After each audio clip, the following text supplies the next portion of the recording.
बिस्मिल्लाहिर्रहमानिर्रहीम बिस्मिल्लाहिर्रहमानिर्रहीम। Royal V TV की जानिब से अपने तमाम सामीन और नाजरीन को दिल की अथाह गहराइयों से ईद उल अज़हा की बहुत बहुत मुबारकबाद।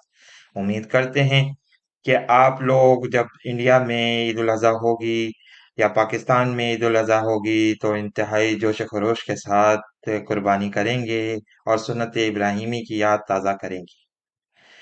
अब बात करते हैं दुनिया में रोनुमा होने वाले हालात की। इंतहाई तेजी से बदलते हुए हालात पूरी दुनिया में नजर आ रहे हैं, जहां कल एक बहुत अहम खबर ने जन्म लिया और बताया ये गया है कि जापानी साबिक वजीर आजम शिंजो आबे को कत्ल कर दिया गया है, जिससे लग रहा है बहुत सारे माहिरीन ये पेशन गोई करने पर मजबूर नजर आते हैं कि जापान हमेशा के लिए तब्दील होकर रह जाएगा। वो क्या तब्दीलियां होंगी और किस तरह रसूल अल्लाह सल्लल्लाहु अलैहि वसल्लम ने मशरिक में नमूदार होने वाली आग का जिक्र किया है, उस पर आज थोड़ी सी बात करेंगे। आप लोगों से गुजारिश है कि हमारे चैनल को सब्सक्राइब करें। इसके अलावा बेल आइकन के बटन को भी दबा दें ताकि आप लोगों को वीडियोस की नोटिफिकेशंस मिला करें। बात करते हैं शिंजो आबे की, जिन्हें साबिक वजीर आजम का दर्जा हासिल था। वो इस वक्त जापान के एक जजीरे में रैली से खिताब कर रहे थे, जहां उन्हें बताया ये जाता है कि मुबैना तौर पर नेवी के एक साबिक एहलकार ने कत्ल किया है। कत्ल के लिए उसने घरेलू साख्ता बंदूक इस्तेमाल करी, जो कि डबल बैरल गन कहलाई जाती है। बताया ये भी जा रहा है कि इस शख्स ने इंटरनेट की मदद से ये गन बनाई थी। अव्वल आलम इसमें क्या मोटिव्स हो सकते हैं, सवाल यहाँ पैदा होता है कि इस शख्स को शिंजो आबे के इतने नजदीक आने कैसे दिया गया। यकीनी तौर पर लगता यही है कि इसमें सिक्योरिटी के लोग शामिल हैं। बहुत अरसे पहले जब बेनजीर साहिबा, जो कि पाकिस्तान की साबिक वजीर आजम थी, उनको भी ऐसे ही कत्ल किया गया था और सिक्योरिटी पर, जो अंदरूनी सिक्योरिटी पर बहुत सारे सवालात उठाए गए थे। इस वक्त ये बताया जा रहा है कि शिंजो आबे की बॉडी, जो कि साबिक वजीर आजम थे जापान के, उनको लाया गया है। प्रोटोकॉल्स दिए जा रहे हैं, यकीनी तौर पर उनकी आखिरी रस्मात अदा की जाएंगी। हमने जब ये खबर सुनी तो हमारा जहन फौरी तौर पर चीन के रद्द अमल की तरफ मुंतकिल हुआ। बताया ये जा रहा है कि चीन के सदर शी जिनपिंग ने कॉन्डोलेंसेस भेजी हैं और ताजियत की है जापान के वजीर आजम से, जिनका नाम नारा है। तो यहाँ ये बात भी आपको बताते चलें कि इस वक्त जो वजीर आजम हैं वो इनके शागिर्द समझे जाते थे और बहुत ही करीबी साथी हैं, तस्वुर किए जाते हैं शिंजो आबे के। शिंजो आबे के मुतालिक बहुत सारी बातें ऐसी हैं जो शायद आपको पता ना हो। आज हम थोड़ा सा इसके मुतालिक आपको ब्रीफ कर देते हैं कि शिंजो आबे चीन के खिलाफ इत्तेहाद बनाने के लिए बड़े मशहूर थे।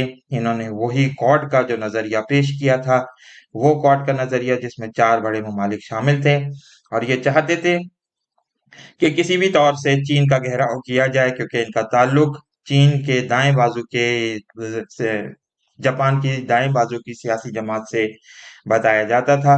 यही वो वजूहात हैं कि ग्लोबल टाइम्स ने आज ये लिखा है कि इस वक्त जापान में जो दाएं बाजू है वो मजबूत होगा और ये दूसरी जंग अजीम के बाद एक बहुत बड़ा सियासी कत्ल समझा जा रहा है, जो चीनी अखबारात के मुताबिक भी जापान को यकसर तौर पर तब्दील करते रख देगा। हम जापान की तारीख पर थोड़ा सा तबसरा करेंगे और फिर बाद में सियासी तारीख के हवाले से एक ऐसी सिचुएशन हमें नजर आती है पहले जंग अजीम से पहले, जिसने पूरी दुनिया को चेंज किया था, उस पर तबसरा करेंगे।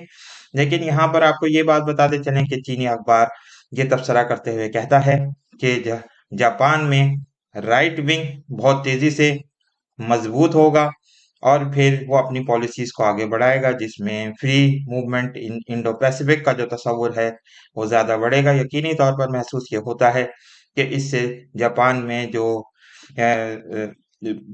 दाएं बाजू की जमातें हैं उनको मजबूती हासिल होगी और फिर ये वाकयात अमेरिका के सियासी बाजुओं को मजबूत करने के लिए तस्वुर किए जाएंगे। यहाँ आपको ये बात भी बताते चलें कि जापान की तारीख और ऑस्ट्रो हंगेरियन तारीख बहुत मिलती हुई नजर आती है। ऑस्ट्रो हंगेरियन एम्पायर के मुतालिक हम आपको पिछली वीडियोस में बता चुके हैं कि ये एक बहुत बड़ी एम्पायर थी, जो कि पहले जंग अजीम में से पहले कायम हुई थी जर्मनी और ऑस्ट्रिया के दरमियान, और इसमें कई जबानें बोली जाती थी। इसके आखिरी वली अहद आज ड्यूक फर्डिनेंड फ्रांस को कत्ल कर दिया गया था और इसका इल्जाम सर्बिया पर लगाया गया था। और इसके बाद एक बहुत बड़ी जंग हमने पूरी दुनिया ने देखी, जो कि पहली जंग अजीम के तौर पर उभरी थी। इनको 1914 में गोली मार के जून में कत्ल कर दिया गया था। और फिर हमने देखा कि सितंबर और अक्टूबर के महीने में एक बड़ी जंग शुरू हो गई थी, पहली जंग अजीम जिसको कहा जाता है। तो क्या जापान में होने वाले वाकयात किसी बड़ी जंग अजीम को नमूदार हो सकते हैं? ये सवाल अभी पैदा होगा और देखना ये होगा कि इस सियासी कत्ल का इल्जाम किस पर लगाया जाता है। हमें डर है कि चीन पर लगाया जा सकता है, जिससे एक बड़े टर्मोइल पैदा होने का खदशा है, एक बड़ा सियासी बहरान पैदा होगा। और रसूल अल्लाह सल्लल्लाहु अलैहि वसल्लम ने हमें बताया है कि रमजान के महीने में मशरिक के किनारों से एक बड़ी होंठों वाली सींग नमूदार होगी। अगर तुम इसको देखो तो 3 साल के लिए, बाज अहादीस में यह आता है कि 1 साल के लिए गल्ला इकट्ठा करके रख लो। न्यूक्लियर वॉर का खतरा इंतहाई तेजी से मंडला रहा है इस इलाके में। और इस वक्त जो ताइवान के हवाले से सूरत हाल नजर आती है वो भी दिलचस्प है, जहां ये नजर आ रहा है कि इस वक्त अमेरिकी सेनेटर दौरा कर रहे हैं और पीएलए के जहाज इस वक्त वहां पर बड़ी बड़ी ड्रिल्स करते हुए नजर आ रहे हैं, जिससे महसूस ये होता है कि आइंदा हालात और वाकयात इंतहाई खराब होते चले जाएंगे। सवाल ये पैदा हो रहा है कि क्या आया जापान का भी खात्मा इस हैब्सबर्ग एम्पायर की तरह, ऑस्ट्रो हंगेरियन एम्पायर की तरह मुकद्दर हो चुका है? क्योंकि जापान की तारीख बहुत हद तक इस वक्त मिलती है उस ऑस्ट्रो हंगेरियन एम्पायर से, जो इंतहाई बूढ़ी हो चुकी थी। जापान के मुतालिक भी ये कहा जा रहा है कि जापान बूढ़ा होता चला जा रहा है। जापान मुख्तलिफ जजायर पर मुश्तमिल एक मुल्क का नाम है, जो कि मशरिक में, इंतहाई मशरिक पे वाक़ है, जिसको सूरज उभरने की सरजमीन भी कहा जाता है। और यही शायद रसूल अल्लाह सल्लल्लाहु अलैहि वसल्लम की इस हदीस में हमें बताया गया है कि इस इलाके में बहुत मुमकिन है कि एक बड़ा एटमी हमला किया जाए और फिर उसके बाद एक अजीम जंग, एक वो जंग हमें नजर आए जिसका जिक्र हमें हदीस में मिलता है, जिसमें ये भी कुरान मजीद में आता है सूरह दुखान की आयात में कि एक बड़ा धुआं काफिरों पर अजाब के तौर पर नमूदार होगा, जो पूरी दुनिया को अपनी लपेट में ले लेगा। सवाल ये पैदा होता है कि क्या न्यूक्लियर विंटर का आगाज होने जा रहा है? ये सवालात आइंदा आने वाले महीनों में इंतहाई दिलचस्प होंगे। पूरी दुनिया के हालात इस वक्त तब्दील हो रहे हैं। नजरिया आ रहा है कि इस वक्त श्रीलंका में भी बड़ी-बड़ी जो तब्दीलियां नमूदार हो रही हैं, पूरी दुनिया में हुकूमतें गिर रही हैं, जहां हमें ये बात भी मिलती है कि शेख नाजिम उल हक्कानी, जिनका जिक्र हम अपनी पिछली वीडियो में भी कर चुके हैं, वो ये बात कह चुके हैं कि आइंदा आने वाले दिनों में पूरी दुनिया की हुकूमतें गिरती चली जाएंगी और एक नया निज़ाम नमूदार होगा और यहीं से हजरत इमाम मेहदी अलैहिस्सलाम की आमद बहुत करीब आ जाएगी। अल्लाह ताला से दुआ है कि अल्लाह ताला इन हालात में मुसलमानों को यकजा होने, अखुवत, बिरादरी और मोहब्बत का मुज़ाहरा करने की तौफीक अता फरमाए। आमीन सुम्मा आमीन।